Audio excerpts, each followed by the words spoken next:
Run away now. During a trip with my husband Andrew, I was whispered to by a stranger at a rest stop. What do you mean? I couldn't help but ask back. After hearing her whisper, I was shocked when I looked through Andrew's luggage. What was he planning to do with this? I hurried into the driver's seat. It seemed like Andrew was coming back at that moment. Terrified of Andrew, who appeared in the corner of my eye, I left him behind and drove away from the rest area. My name is Victoria Garcia. I'm 33 years old. I run a company. I've loved clothes since I was young, and after graduating, I went to a vocational school for fashion.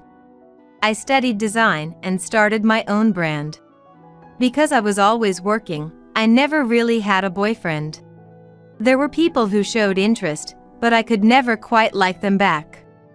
As a business owner, I met many people, but most men were only interested in my money or wanted to show me off as a trophy. It felt like no one saw me for who I am. But, at 33, my friends were getting married or having children and starting new lives. I wasn't particularly keen on marriage, but being an only child, my parents began to pressure me into feeling like I should marry. Amidst this, I met a man. His name is Andrew Moore. He's 33, the same age as me.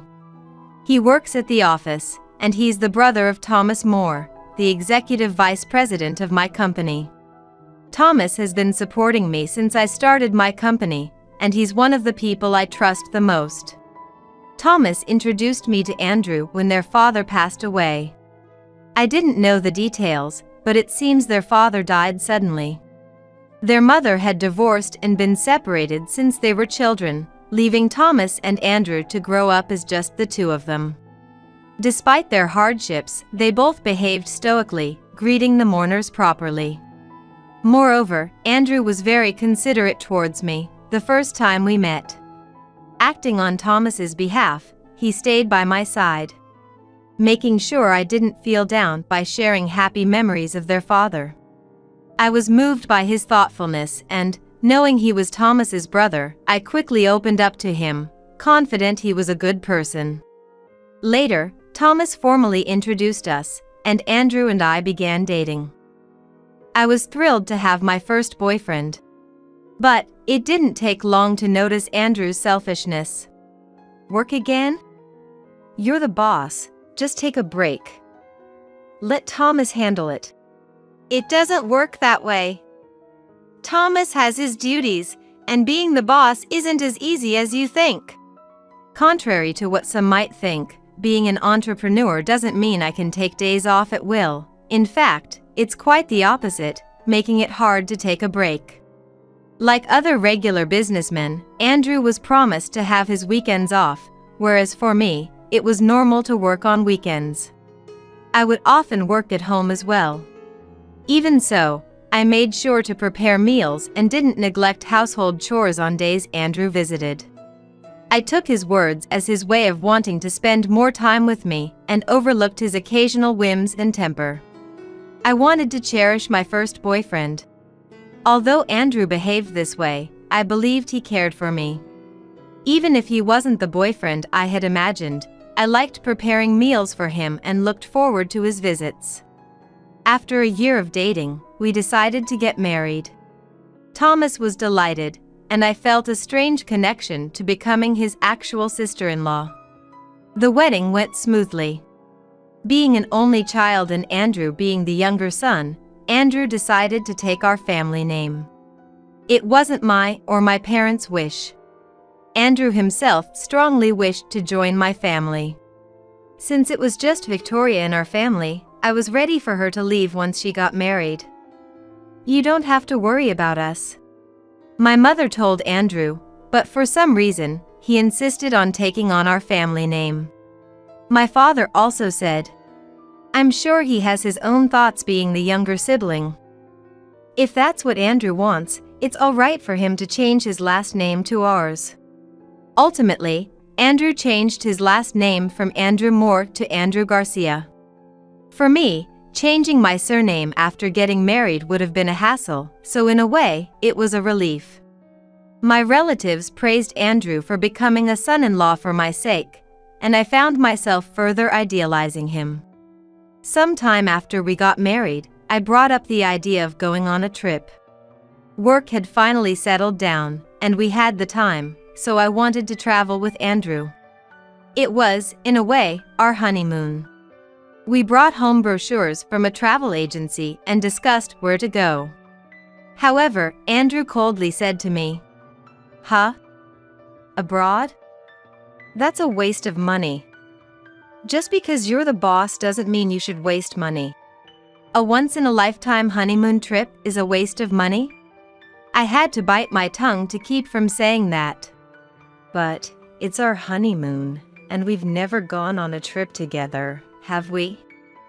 I want to go somewhere, even if it's just within the country." Andrew sighed at my words. Then, reluctantly, "If it's within the country, then okay." That's right, there's a nice hotel," he said. I really wanted to go abroad, but if Andrew didn't want to, then I couldn't insist. I changed our destination to that hotel. Andrew told me about his recommended hotel, choosing a good room and plan without being too extravagant. And on the day, "Don't worry about anything over here." Thomas sent me that message as we headed out on our trip. Gratefully accepting his words, I went to the hotel in Andrew's car. During the ride, Andrew seemed in good spirits, and I enjoyed myself too. Let's stop by the travel center. They have famous bread here. We won't be able to eat dinner if we do. Laughing, Andrew agreed to stop at the travel center. We enjoyed the gourmet food there, took photos, and had a good time. After spending some time there, when Andrew suggested we should head out, I nodded. "I'm going to have a smoke first. You can go back to the car." Andrew was a smoker. Since I don't smoke, he gave me the keys when I said I'd go back to the car first. "All right. I'll buy some coffee and head back." I took the keys and went to the coffee corner of the store. But there, for a moment, I felt a chill down my spine. Looking around, nothing seemed amiss. Thinking it was just my imagination, I reached for the coffee. No one was at the register, but upon seeing me, a store clerk hurriedly opened the register. "It's $2. Can I pay with a card?" After a transactional conversation and paying, I was about to grab the coffee when she gripped it tightly, refusing to let go. "What's going on?" Barely managing to speak, she whispered to me, Run away now. "What?" If you don't, you'll become their prey. Shocked, I was frozen. As her grip on the coffee loosened, our eyes met. Maybe the chill I felt earlier was her gaze. Her intense stare made me lose any desire to resist, and I whispered, What do you mean? "You're with Andrew Moore, right?" He's Andrew Garcia now, but knowing Andrew's maiden name meant she had seen us together and approached me. Confused, I nodded. "Go to the police now. If you don't believe me, look through his luggage. There must be something." The store clerk then let go of my coffee. Andrew shouldn't have been back yet. Gripping the keys tightly, I rushed back to the car. Though I didn't understand her reason, there must have been one. Not thinking it was a prank, I immediately checked Andrew's luggage upon returning to the car. "What is this?" And, looking inside, I was terrified. Andrew's luggage contained a bottle with sleeping pills, a shovel, a large knife, and work clothes. What was he planning to do? Just imagining it scared me. I quickly closed the trunk and got into the driver's seat. I could see Andrew emerging from the smoking area. Then, as if fleeing, I quickly stepped on the accelerator. Andrew, seeing the car move, looked surprised. But I was terrified of Andrew, who appeared in the corner of my eye, and left the travel center without looking back. From there, I acted without thinking. I got off the highway, searched for a police station, and took refuge there. "Please help me!" Shaking, I ran into the police, and they took me in, wondering what had happened. I explained the situation. "I found a knife and a shovel in the luggage. I'm sure my husband intends to dismember me." "There's no way that's true." However, I froze at Andrew's voice, who had followed me in. "Andrew, what are you talking about?" "And leaving me at the travel center. It was tough catching a taxi to get here." In front of the police, Andrew scolded me. "Are you her husband? For caution's sake, may we see your luggage?" The police asked Andrew. Yes," Andrew said, and we moved to the parking lot. When the trunk was opened, it revealed exactly what I had seen. The two police officers, too, seemed to doubt that these were items for a trip. But it was Andrew who explained to them. "I'm sorry for the disturbance. The sleeping pills are mine. I can't sleep with a different pillow. And as for the shovel and knife, there's a place near the hotel where you can mine for gold and gems, so I intended to use them for that." Surprised by his explanation, Andrew continued. "My wife is a busy person, so I thought I'd go alone while she rests. I didn't explain this to her, and it seems we've had a huge misunderstanding." With a smile. His explanation sounded too much like an excuse, and my fear only grew. "Come on, let's go." "No! I won't go!" "What's gotten into you all of a sudden?" "Cut it out," Andrew said, sounding exasperated. To the police, I must have seemed like a mad woman. Reluctantly, I left the police station with Andrew. "What's gotten into you, seriously?" Even after leaving the police, Andrew seemed concerned. But even that could have been an act to gain my trust. That night, we arrived at the hotel. What should have been an exciting time felt heavy. "Come on. Take a shower and freshen up." As soon as we arrived, Andrew urged me to take a shower. Feeling uneasy, I headed to the bathroom. But on the way, I realized I had forgotten my face wash in my bag and returned to the room. There should have been only Andrew in the room, but I heard voices inside. I quietly listened in. "That was close, man. Never thought the luggage would be checked. But our plan hasn't failed, has it?" I froze on the spot as the implication of his words became clear. The store clerk at the travel center had said there must be an accomplice. He must be talking to that accomplice on the phone. "Your plan is always perfect, bro. The company will be yours soon. Make sure to start the paperwork for the transfer of ownership." I almost let out a noise and covered my mouth. Bro. Andrew only has one brother. Thomas. Could it be that Thomas had betrayed me too? Perhaps my meeting with Andrew had been arranged from the start. As suspicion turned to certainty, the anxiety and fear inside me vanished. There was no way I was going to let their plan succeed. Pretending I hadn't heard anything, I headed to the shower. Fortunately, there was face wash in the bathroom, and I used it to wash my face. My reflection in the mirror showed my eyes burning with anger, replacing any fear or anxiety. Afterward, I acted as if nothing had happened and returned to the room. "That felt good. You seem to be in a better mood." "Yes. Sorry. I've been so busy with work, maybe I was a bit emotionally unstable. I've reflected on it." Feigning a downcast look, Andrew smiled, seemingly reassured. By acting as if everything was fine, I aimed to let him lower his guard and find an opportunity. "Are you going on the mining experience tomorrow?" "Yeah. That's the plan." "Victoria, you just rest in the room. But when I asked about the mining experience, he still wouldn't meet my eyes. Surely the entire mining experience was a lie, and he intended to bury me. I also needed to find some evidence about Thomas. I was silent, and Andrew also had become distant after lying. To break the awkwardness, I said, "Right. I need to check with Thomas about how his work went today.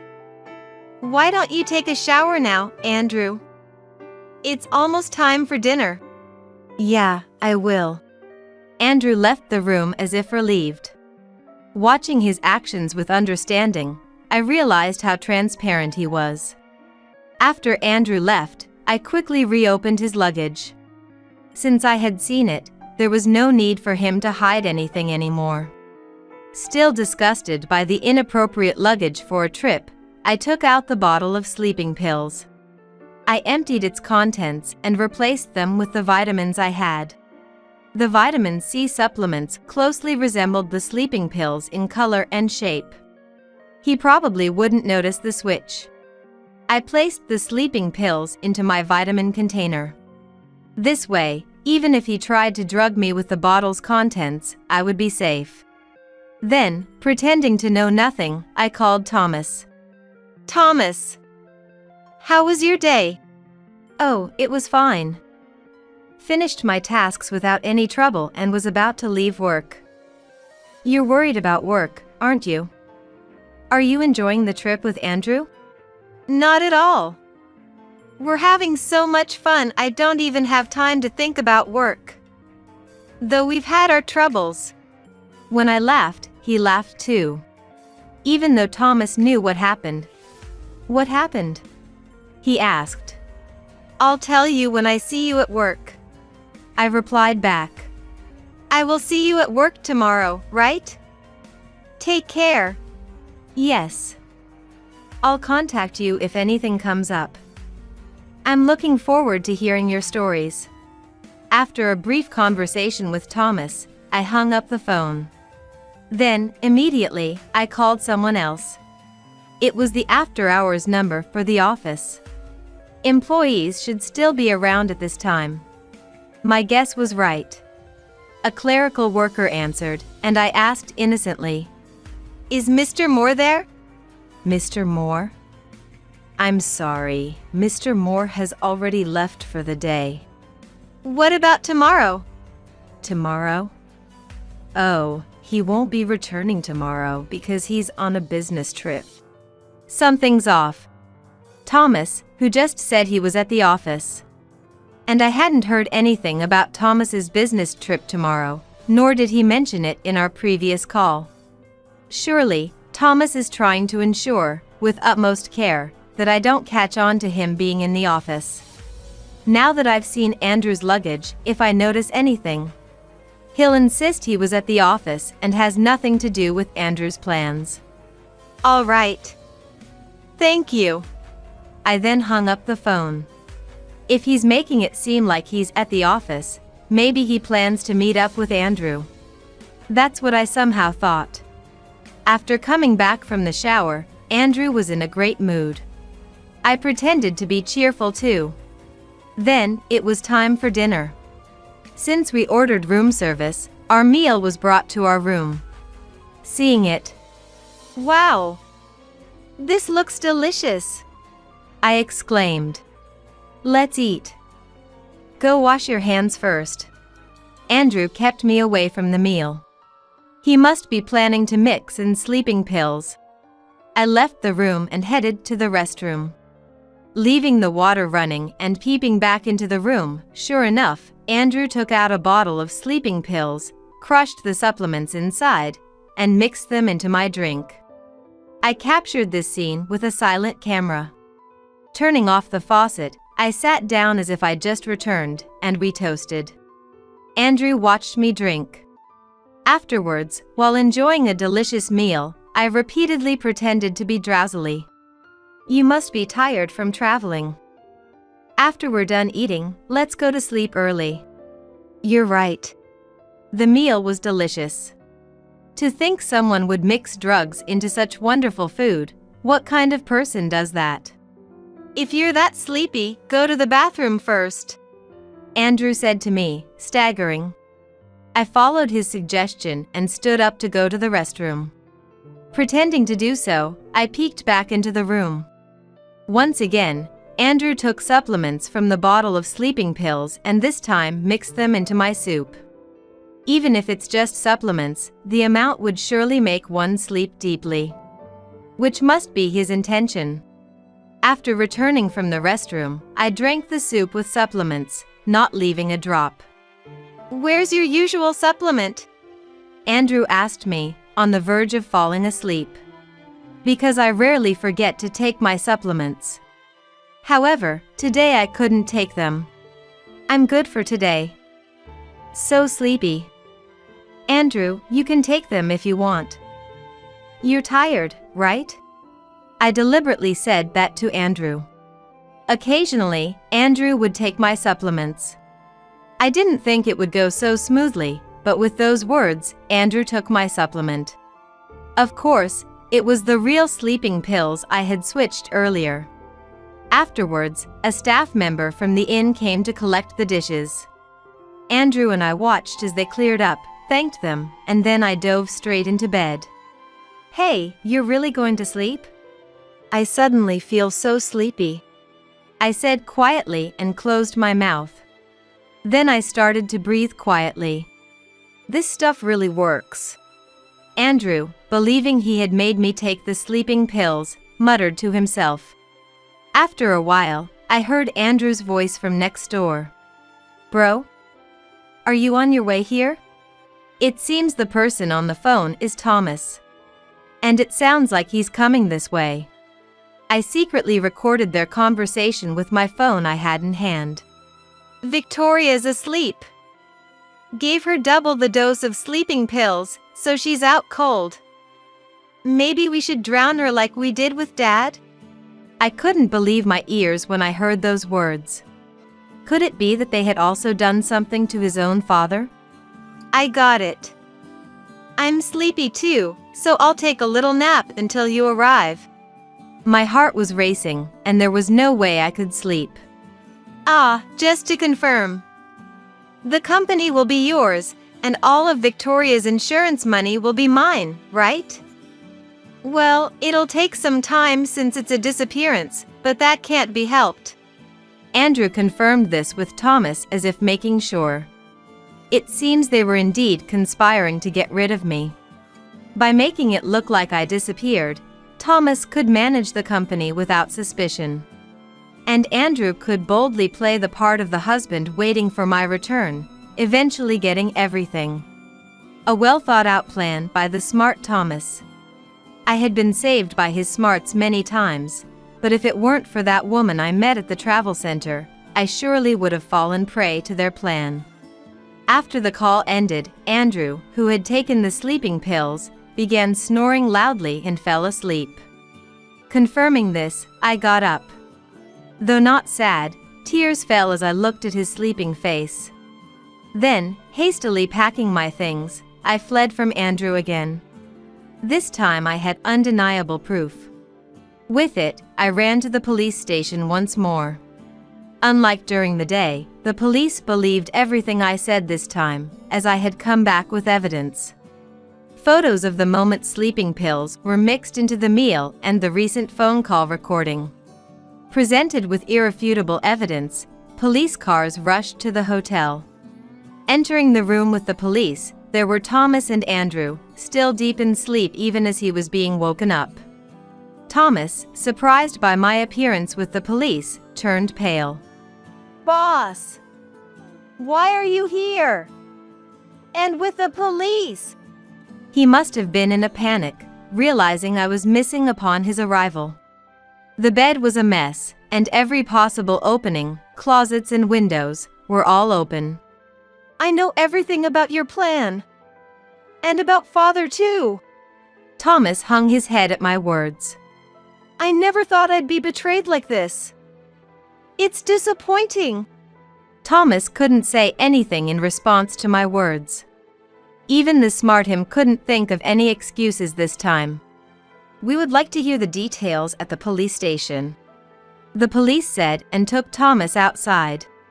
Andrew, woken up by the police, looked vacant and couldn't comprehend anything as he was taken away. With both of them arrested, I breathed a sigh of relief. Surely, they would face strict interrogation and punishment for both my case and their father's. I hoped this would at least clear some of the resentment. As expected, both received prison sentences. I divorced Andrew. Despite Andrew saying he wouldn't divorce, I was able to do so without issue through the court. It was the obvious outcome. Thomas was fired from the company. Andrew was also fired from his position. Charged with attempting to embezzle the insurance money, it became a major incident, broadcasted on the news daily.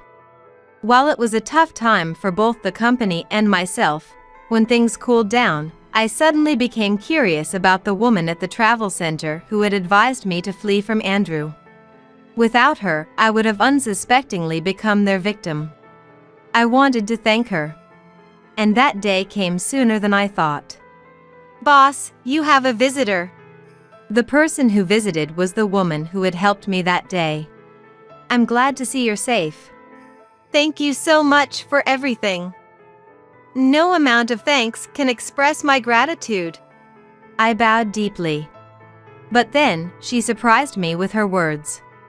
"I should be the one thanking you. For catching those who sent my father to heaven, thank you." "Father?" "My name is Aurora. I'm Thomas and Andrew's sister. I overheard their plan at the funeral and wanted to save you at all costs. And I didn't want my brothers to commit any more crimes." I was speechless. The woman who had helped me was their sister. I hadn't even known they had a sister. I had never heard them talk about her. I was taken in by my mother, so when I met my brothers at the funeral, it had been a really long time. But both of them, they had lost any semblance of the kind brothers they used to be. Learning about what happened to our father was truly shocking. I wanted them to pay for their crimes, but I couldn't say it. "It's all thanks to you, Victoria." When I saw them at the travel spot, I just knew that today was the day. I remembered the serious look in her eyes at that time. There wasn't a trace of doubt, just a serious gaze that made me trust her.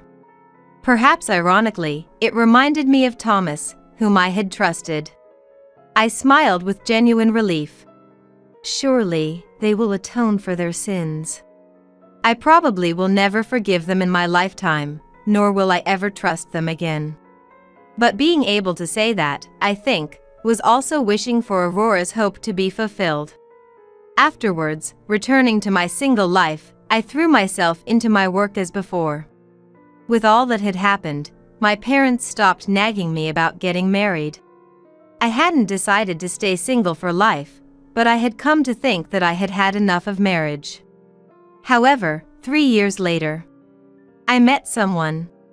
His name was Ryan and was the president of a new client company, who also had a divorce history, and we hit it off over our shared experiences in divorce and business management. Most importantly, he didn't see me just as a president or for my money.